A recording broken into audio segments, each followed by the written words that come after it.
నమస్తే సార్. నమస్తే. ఎలా ఉన్నారు సార్? అవును.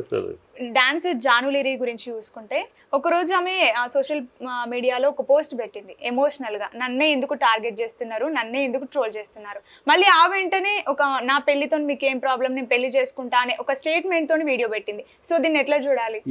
అమ్మాయి తను తాను పబ్లిసిటీ చేసుకుంటారు కదా. ఎవరు అమ్మాయిని కూడా పట్టుకుని నువ్వు పెళ్లి చేసుకుంటే ఎవరికి కావాలి, పెళ్లి చేసుకుంటే ఎవరికి, నువ్వే నేను ఒక వీడియో పెట్టి నిన్ను గురించి నువ్వే పెట్టుకుని దాన్ని వైరల్ అయినాక మళ్ళీ ఎందుకు వైరల్ చేస్తారు అంటే ఆమెను మీడియాలో ఎక్కువ ట్రోల్ చేస్తున్నారు కదా. ఎందుకు చేస్తారు మీడియాలో? నువ్వు అవకాశం ఇస్తే చేస్తారు.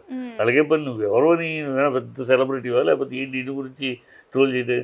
నువ్వు అవకాశం ఇచ్చి ట్రోల్ చేయడానికి అవకాశం ఇచ్చి వాళ్ళని ట్రోల్ చేస్తున్నారు అంటాం. ఇది ఏంటంటే ఒక టాక్టిక్స్, తను తాను పాపులర్ చేసుకోవడానికి, తాను 10 మందిలో ప్రముఖ సంపాదించుకొని తీసుకునే దౌర్భాగ్యపు చిల్లర వేషాలు అన్నాయి. అమ్మాయి పెళ్లి చేసుకుంటే ఎవరికి కాదు, పెళ్లి చేసుకుంటే ఎవరు ఏమైనా పెద్ద అతిలో ఒక సుందర ఏమన్నా, లేకపోతే రంభావూర సిద్ధానట్లాగా అతి గొప్ప నర్తగా. అంటే ఏ అబ్బాయితో మాట్లాడినా నాకు అతనికి సంబంధం పెడుతున్నారు. ఎవడు పెట్టడం తను అనుకుంటుంది. తను అనుకుని నాకు ఆయన లింక్ పెట్టారు ఇది అనేస్తుంది. ఎవడో లింక్ పెట్టి నువ్వు ఏంటని నీ మీద లింక్ పెట్టుకుని నువ్వెవరో పెద్ద ఎవరు నువ్వు అప్పుడు ఏదో డీలో ఒక ప్రోగ్రాంలో పిలిస్తే నేను అప్సరసవా, లేకపోతే అతిథిలో ఒక సుందరివా, లేకపోతే రంభావూర సిద్ధాన గొప్ప నర్తగా, ఎవరు నువ్వు? అప్పుడు ఒక డాన్సరు ఒక సినిమాలో ఒక ప్రోగ్రాంలో సక్సెస్ అయ్యావు అంతే. దాన్ని ఆ సక్సెస్ అంత పాపులర్ కాల ప్రజల్లోకి, ఇంకా ముందుకెళ్ళడం కోసమని ఇలాంటి ఎన్ని చిల్లర బాగా అలవాటైపోయింది వాళ్ళ సోషల్ మీడియాలో. ప్రతి ఒక్కళ్ళు వాళ్ళ పాపులర్ చేసుకోవడానికి ఒక చిల్లర వేషం ఏదో ఒకటి ఇలాగ అంటాం.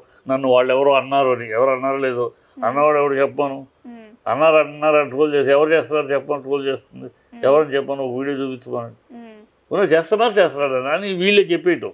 చెప్పుకుని దాన్ని ఏమో మీడియా దొరికితే మీడియాకి ఏదో ఒక కావాలి ఆహారం, ఏదో ఏ తిండి దొరికితే చాలు మీడియా, సోషల్ మీడియాకి. అంటే అప్పుడు సింగర్ ప్రవస్తి, ఇప్పుడు జాను అంతే. ఏదో మీ సోషల్ మీడియాకి కావాలి కదా, వాళ్ళు పెట్టుకోవడానికి ప్రశస్తి ఏదో పెద్ద అసలు ఇంటర్నేషనల్ సింగర్ లాగాను. అమ్మాయి నాకు చిన్నప్పుడు అవార్డు వస్తే పెద్దప్పుడు రావాలి గ్యారెంటీ ఉందా? ఏమిటో వాళ్ళ స్థాయిని మించి వాళ్ళు గొప్పగా ఊహించుకుని వాళ్ళే ఎవరో నన్ను అంటున్నారు అని ఈ భ్రమలోనే బతికేస్తారు. అలా భ్రమలోనే మాట్లాడేస్తారు. అది ట్రోల్ అవుతాయి. దాన్ని చూసారు నన్ను ట్రోల్ చేస్తున్నారు. ప్రశస్తి ఎవరమ్మా? ప్రశస్తి ఏమన్నా పెద్ద సింగరా? గొప్ప సింగర్ ఏమన్నా విన్నావు నువ్వు? ఏదో పెళ్లిలో పడుతూ ఉంటుంది, కాంపిటీషన్లో వెళ్తూ ఉంటుంది. ఈవిడేదో పెద్ద గొప్ప సింగర్ అయినట్టు ఈ అమ్మాయిని నొక్కేయాలని ఎవరో ప్లాన్ చేస్తున్నట్టు పిచ్చి కూతలు, పిచ్చి ఇమ్మెచ్యూరు. ఈవెన్ శేఖర్ మాస్టర్ కూడా రియాక్ట్ అయ్యారు కదా, తనకు జాను లిరికి సంబంధం పెడుతున్నారు అట్లా ఇట్లా అని. అదే పెట్టుకుంటాం వల్లనే ఇప్పుడు శేఖర్ మాస్టర్కి లింక్ పెట్టలేదు అనుకో, ఈ అమ్మాయిని ఎవరు పట్టించుకోడు జాను. శేఖర్ మాస్టర్ సెలబ్రిటీ కనుక ఆయనతో లింక్ పెడితే కదా 10 మంది మాట్లాడతారు. ఇవన్నీ ఇదొక టాక్టిక్స్. వాళ్ళు పబ్లిక్ చేసుకుంటానికి వాళ్ళు ఆ మధ్య ఆ అమ్మాయి జానీ మాస్టర్ మీద స్టేజ్ ఇవన్నీ వాళ్ళ బాబులు. అమ్మాయి ఇంతవరకు ముందు ఎవరికి తెలియదు, తర్వాత తెలియదు. ఆ ఎపిసోడ్ 3 నెలలు అవుతుంది. ఏదో వచ్చింది, ఎక్కడో ఏ రాష్ట్రం నుంచి వచ్చింది, ఇక్కడికి వచ్చింది, నడ్డు పెట్టుకుంది, బతికేసింది.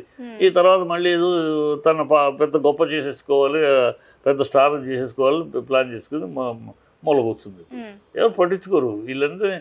కాకపోతే మీ సోషల్ మీడియాకి మీరు ఏదో ఒక ఆహారం కావాలి కనుక ఇలాంటి చిల్లర విషయాలు కూడా పట్టించుకుని మీరు రాస్తూ ఉంటారు. ఒక పక్క స్ట్రాటజీతోని వచ్చిందని అంటారు. అంతే.